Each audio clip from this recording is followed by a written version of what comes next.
para a apresentação da Bosch, como dizia o Luís.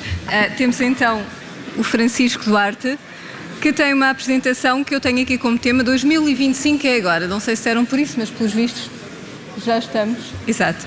Portanto, muito obrigada, desde já. Boa tarde, então, a todos. Descobri há pouco que eu sou o senhor da Bosch e, portanto, neste momento eu sou responsável pela implementação do Industry 4.0 na fábrica de Braga, da Bosch, e o que eu vos queria mostrar são algumas visões ou cenários que a Bosch prevê que possam acontecer e como pretende suportá-los. Portanto, há bocado o Luís Calado disse que 89% das empresas faliram, a Bosch é uma dos 11% que ficaram cá, foi fundada em 1886 e o Sr. Bosch, que tem este ar de hipster e obriga toda a gente a usar barba lá na empresa, era uma pessoa muito revolucionária para o tempo em que viveu. Portanto, em vez de deixar a herança dele aos filhos e aos descendentes, não é? Criou uma fundação que é dona do Império Industrial e, portanto, a Bosch é uma fundação como a Gulbenkian, cujos lucros da operação industrial são reinvestidos em caridade, em formação, em hospitais na área de Stuttgart. E há muitos anos tinha frases radicais como preferia perder dinheiro do que a confiança dos clientes. E em 1906 decidiu que para aumentar a produtividade os trabalhadores dele, está-me a dar vontade de rir porque nos dias de hoje ainda é um bocado difícil acreditar nisto, os trabalhadores deveriam trabalhar apenas 8 horas por dia. Portanto, estas são as bases da Bosch, é qualidade, é compliance com toda a legalidade e, digamos, ser honestos e coerentes com os princípios do fundador.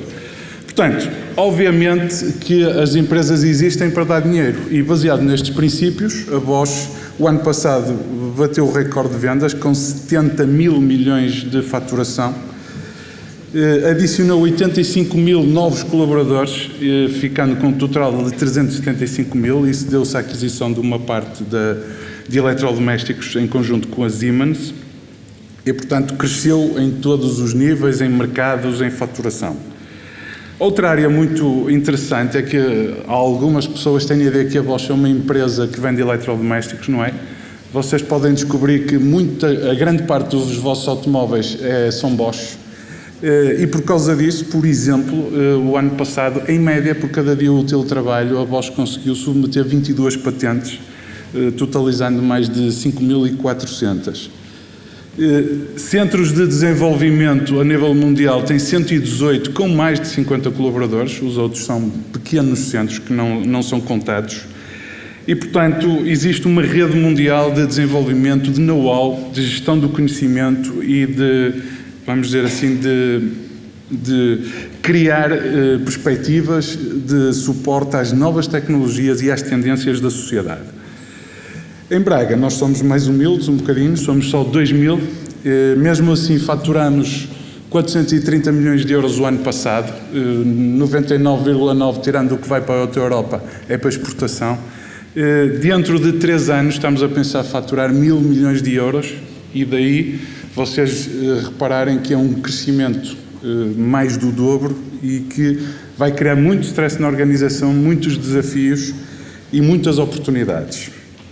A Bosch em Portugal tem também a fábrica em Aveiro, Vulcano, tem também uma fábrica em Ovar que faz sistemas de segurança, câmaras para estádios e em Lisboa tem escritórios de representação comercial. Em Braga, o ano passado, submetemos 13 patentes, temos as pessoas todas a circular pelo mundo Bosch, 40 pessoas e estamos a acrescentar também novos colaboradores. Em termos do nosso portfólio de produtos, nós fazíamos autorrádios, portanto é um produto que já quase não se faz, ninguém quer um autorrádio porque é uma commodity hoje em dia, portanto os negócios estáveis são dos sistemas de navegação e dos sensores de ângulo de direção, mas o grande crescimento tem a ver com tudo o que sejam sistemas de instrumentação. Muitas das marcas top alemãs hoje em dia já não têm os manómetros, os velocímetros em mecânicos, são digitais, são displays, somos nós que os fazemos. Também os head-up displays que surgem do tablier com informações para trânsito. Temos também alguns projetos relacionados com a realidade aumentada e com a projeção de imagens no vidro, não é? Para ser imersivo com a realidade. E, portanto, temos muitos desafios tecnológicos. Isto são produtos que já estão contratados, mas há muitos mais na calha. Portanto, em termos do que a Bosch prevê que em 2025 ou a curto prazo possa acontecer. Portanto, existem 6 cenários e em todos eles são relacionados com os clientes, com as companhias ou com o mundo empresarial e também com aspectos relacionados com a produção. Portanto, primeiro cenário, as companhias mandam. Portanto, as companhias são tão poderosas que os clientes seguem essa tendência. No segundo cenário, os clientes mandam nas companhias. Portanto, o poder das informações na net circulam que podem destruir uma marca e, portanto, os clientes têm muito, muito poder. No terceiro cenário, tudo é digital. Não há processo, não há pessoas que sejam necessárias para fazer um plano de produção, tudo está integrado, tudo é digital. No quarto cenário, existem ilhas digitais. No quinto, existe um arrefecimento digital e no sexto há um excesso de digitalização. Em alguns deles, vou-vos mostrar alguns detalhes. Portanto, neste cenário, as companhias ditam as regras, os clientes seguem-nas e eu vou tentar pôr aqui um vídeo de 1 minutinho, se conseguir.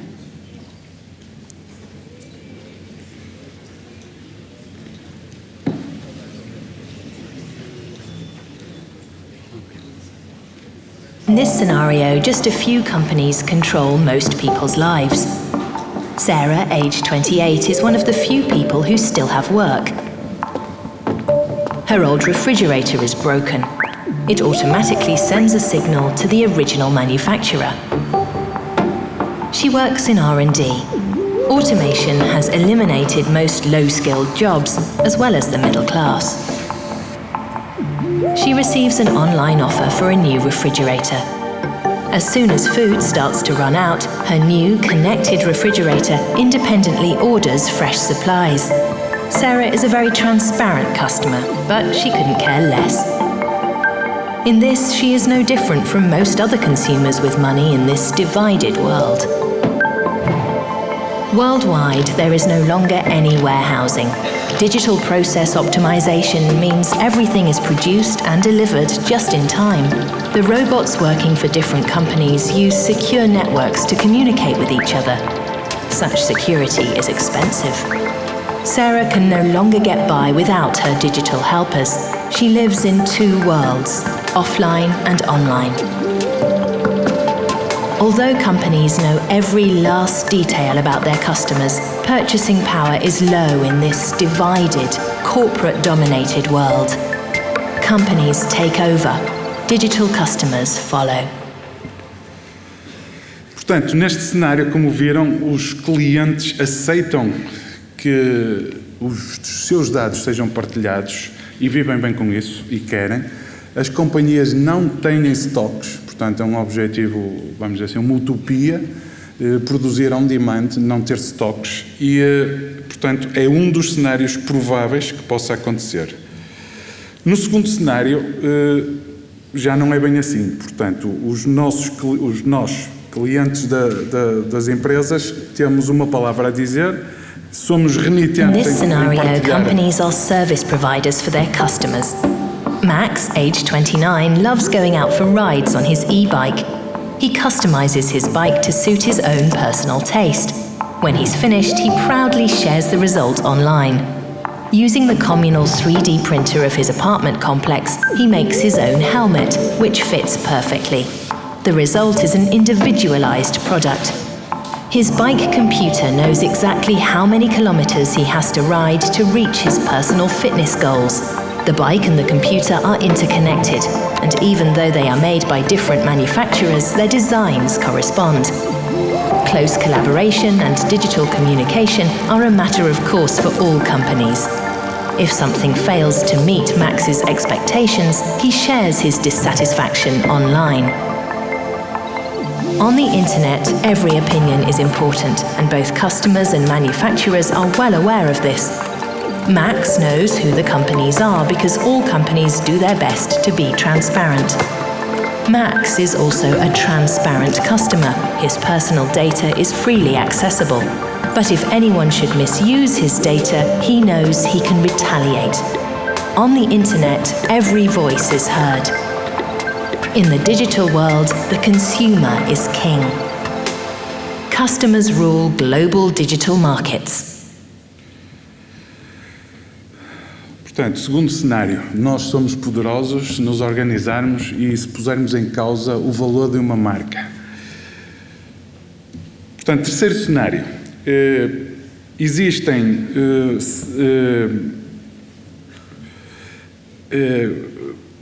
sistemas de produção muito flexíveis, os dados são completamente abertos e os clientes auto-organizam-se em tribos ou em grupos de interesses comuns. Portanto, este é o cenário de uma globalização completa. No próximo cenário, os clientes são alérgicos a partilhar dados. Aqui, em termos de Indústria 4.0, o que é que acontece? Como vamos ter que fornecer produtos customizados, podem existir vantagens e vão existir vantagens se esse cenário se realizar, devido a conseguirem ser produzidos pequenos batches de produtos com custos razoáveis. No quinto cenário, portanto, crises económicas, não há standards a nível mundial em termos de digitalização. As companhias crescem por aquisição, há uma crise económica e os clientes estão tecnicamente e socialmente isolados. E no último cenário, portanto, os políticos abrem todas as hipóteses às companhias para predar os dados dos clientes e tudo como consequência, as companhias usam esses dados, mas os clientes não estão, vamos dizer assim, reagem a esta situação. Portanto, todos estes cenários são, obviamente que não vai acontecer apenas um cenário, pode acontecer um mix de cenários dependendo do tipo de indústria, mas o que nós estamos a fazer é prepararmos-nos para ter tecnologia, ter empresas industriais, no caso da Bosch em Braga, aptas a produzir e aptas a ter processos compatíveis com o cenário que possa acontecer. Neste caso, o que é que nós estamos a fazer? Portanto, temos uma parceria com a Universidade de Minho, que, se correr como previsto, amanhã o Primeiro-Ministro irá visitar-nos e a Universidade para assinar a segunda fase do protocolo. Temos dois projetos grandes, um relacionado com produtos, o Inovcar, e outro relacionado com os processos de produção. Tudo isto dentro do âmbito do Indústria 4.0, que é uma iniciativa dos alemães e que na União Europeia tem o nome de Factories of the Future e Connected Industry dentro da Bosch. Portanto, os nossos desafios em termos de car multimédia, que a fábrica de Braga pertence, têm a ver com sensores. Portanto, ninguém toma decisões, como o Luís Calado falou, ninguém toma decisões sem ter dados, e os dados têm que vir de sensores, que nos permitam ver no escuro, que nos permitam saber se estamos a mudar de faixa. Head-up displays, portanto, a ideia é que o condutor não se distraia e receba a informação necessária à frente dos olhos e com uma profundidade de campo adequada ao que está a fazer. E também, para suportar isso, novos processos de produção e logísticos. Portanto, quem trabalha numa multinacional sabe que os standards são uma palavra-chave. Toda a gente gosta de standards. E, portanto, nós também temos standards internos, não é? Neste caso é um relacionado com Business Intelligence, a arquitetura que nós usamos, portanto, dados recolhidos dos sensores, do Benjamin, podem ver para aqui, dados relacionados com a temperatura, a pressão que tem uma dada máquina numa dada fábrica, regras de negócio, por exemplo, ao terceiro erro na mesma máquina a produção deve parar, e também alguns sistemas, folhas de cálculo, há aqui um, que eu não vou dizer o nome, mas que eu acho que é um vírus organizacional, está aqui em baixo do lado direito em verde, porque cria ilhas de informação e que não podem ser geridas, mas há esperança que possa ser integrado. E, portanto, isto é um sistema que extrai, transforma e carrega para Big Data e depois todo o normal, dashboards e data discovery e essas coisas todas. No entanto, nós em Braga o que estamos a fazer integrados com a Bosch, portanto, é prever a curto prazo quais são os casos de uso.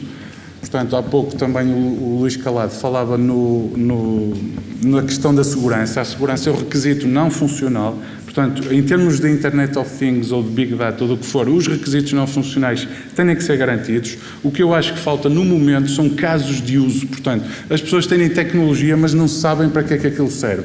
Ou se serve para alguma coisa, não é útil.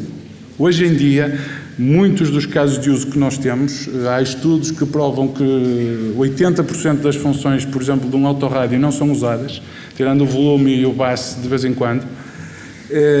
O resto são gizmos que estão lá parados e, portanto, existe muito desenvolvimento, muitos milhões de euros investidos que não são úteis, não há uma análise do valor. Portanto, neste momento, quem vai ganhar dinheiro vai ser quem vai descobrir quais são os casos de uso mais importantes. Alguns deles, obviamente, relacionados com manobras evasivas quando alguém para de repente à nossa frente ou avisos quando mudamos de faixas. Muitos carros hoje em dia já têm isso. E depois alguém vai ter que fazer os produtos, por exemplo, câmaras que verificam quantas vezes nós piscamos os olhos por segundo para descobrir se estamos a perder a atenção, para parar o carro sozinhos. Portanto, são casos de uso com valor. Todos estes aspectos estão relacionados com a inovação do produto, que é um dos projetos que nós temos. Vou-vos dar só 2 exemplos. O do lado esquerdo é um chamado eCall, que detecta se o carro tem uma avaria, e alguns carros já têm isso hoje em dia, ou quando tem um acidente, envia dados de localização, envia dados para um centro de assistência para pedir ajuda. E o do lado direito foi um produto apresentado na SES no início do ano, que é um display que é sensível, tem diferentes sensações ápticas. Portanto, nós podemos simular rugosidade num display para o condutor não se distrair a conduzir e saber que está a carregar num botão virtual, mas com sensação tátil. Em termos, portanto, isto que falei são algumas áreas, e eu peço desculpa de não poder ser muito específico, mas são segredos de negócio, relacionadas com a inovação do produto, relacionadas com processos, com iFactory, o que nós chamamos iFactory, portanto, a nossa versão do Industry 4.0.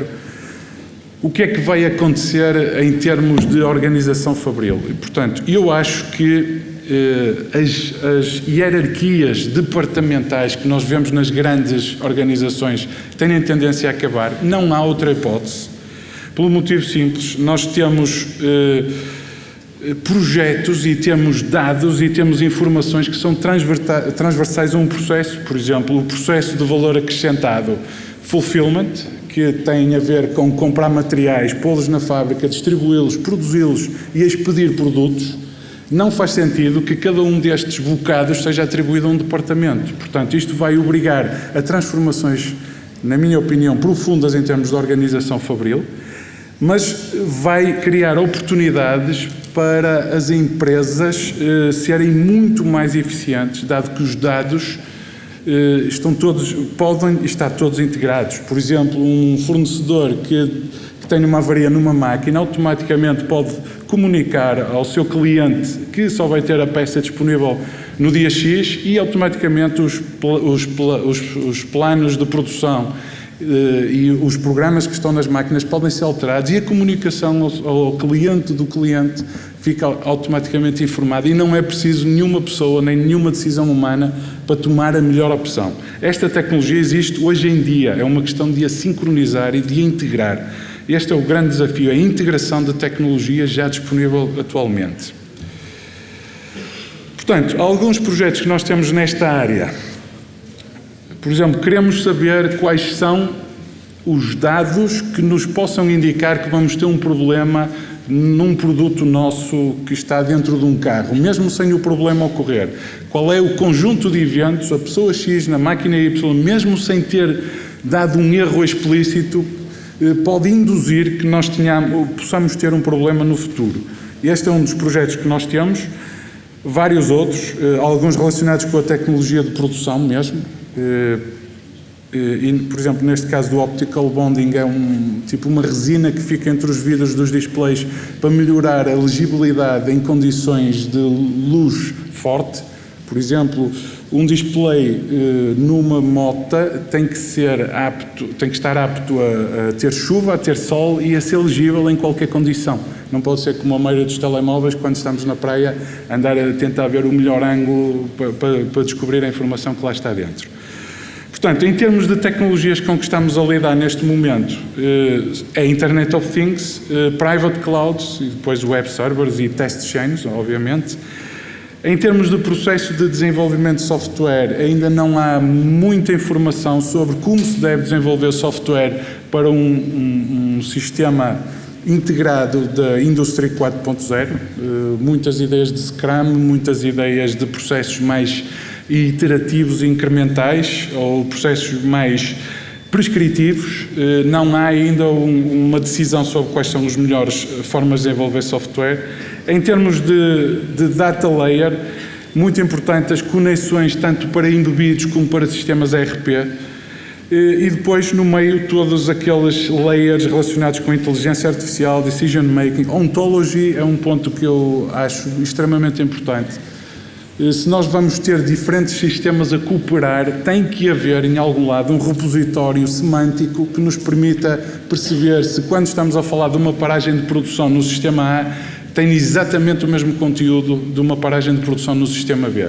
Portanto, tem que existir muito investigação em termos de ontologias para a área da Indústria 4.0 e também Business Intelligence, parece óbvio, alertas, dashboards, reportings e OLAPs, todas essas parafernálias. Também muito importante, dado a tecnologia começar a ser muito imersiva no trabalho das pessoas que estão numa linha, num chão de fábrica. Portanto, é preciso investigação também em termos de plataformas de user interface, como é que a informação vai ser disponibilizada, em que formato. É algo que ainda vamos investigar no âmbito deste projeto também. E, portanto, para vos motivar um bocadinho, nós em Braga temos mais de 45 clientes da indústria automóvel.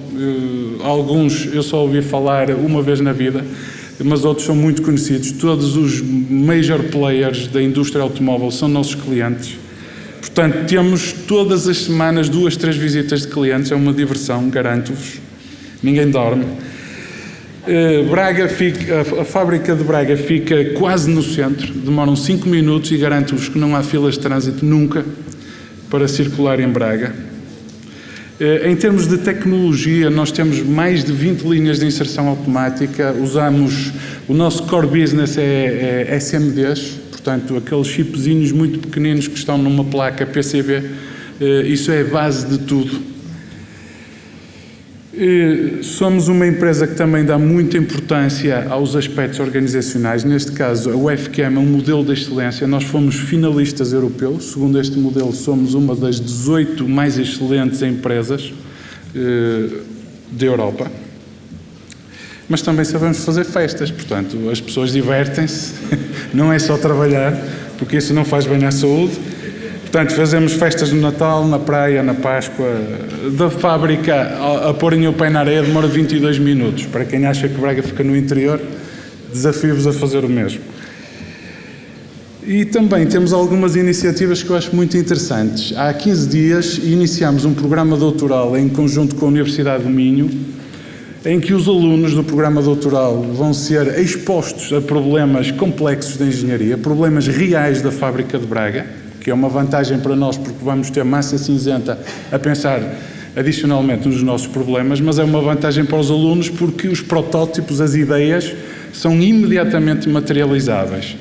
As aulas, parte das aulas decorrem nas nossas instalações, também é assim um bocadinho revolucionário, e portanto fazemos algumas coisas novas para tentar cativar pessoas como vocês a quererem trabalhar na fábrica de Braga, não é?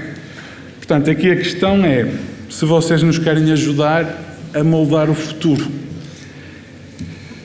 Vagas, muitas vagas. Portanto, a partir de amanhã vamos começar a fazer recruiting em todas as áreas relacionadas com os projetos de inovação, mas não só. Estamos a crescer e, portanto, temos muitas oportunidades. Software developers, testers, hardware developers, app designers, production engineers, qualquer área de engenharia, eu diria que estamos a necessitar de candidatos virtuosos e com vontade de trabalhar. Obrigado.